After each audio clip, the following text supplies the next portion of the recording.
Eh bien, pour garder l'onction, il faut savoir ce qui dévore l'onction. Quand nous venons au Seigneur, il y a une première dimension de l'onction que nous recevons.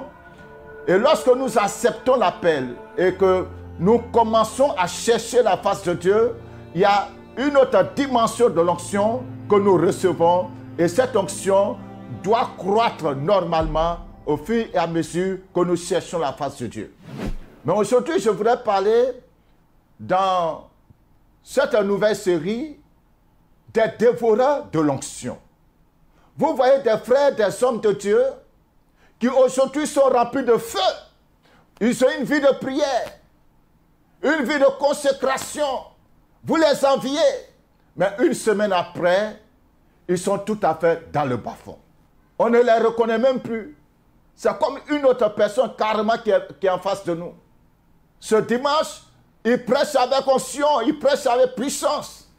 Le dimanche prochain, le même prédicateur, quand il vient, tout est mort. Qu'est-ce qui fait ça?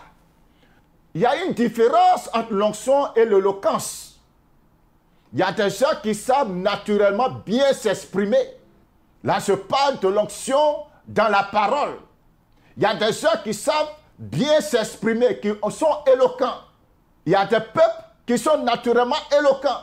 Si vous prenez par exemple nos frères de l'Afrique centrale, vraiment, ce sont des hommes formidables. Ils sont très éloquents. Mais l'éloquence n'est pas l'onction. Tu peux bien parler, bien t'exprimer, être éloquent, utiliser un français soutenu, et puis ta prédication et ton message peuvent rester vides. C'est intéressant, les gens, voilà, c'est intéressant à entendre.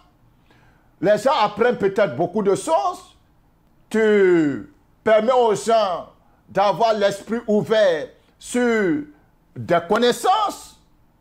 Mais l'onction du Saint-Esprit, cette chose de l'esprit, cette force de l'esprit qui doit soutenir ce qui sort de ta bouche, manque. Un chant peut bien chanter. Les gens du monde vont l'acclamer parce que la mélodie est bonne, la voix vraiment impeccable. Mais elle peut manquer, ou bien il peut manquer d'onction dans la chanson, dans la musique, dans la voix.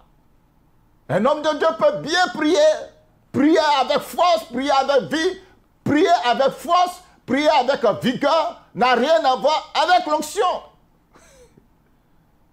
Quelqu'un peut prier avec toute la force, la sueur sort, il dégage la sueur, et puis rien ne se passe.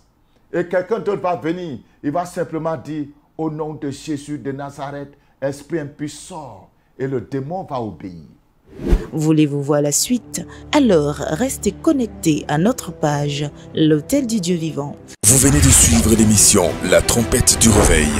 Vous recherchez une église vivante pour le salut de votre âme. Vous avez besoin d'une assistance spirituelle. Alors, rejoignez les églises de l'Autel du Dieu vivant, le lieu où l'on rencontre Dieu.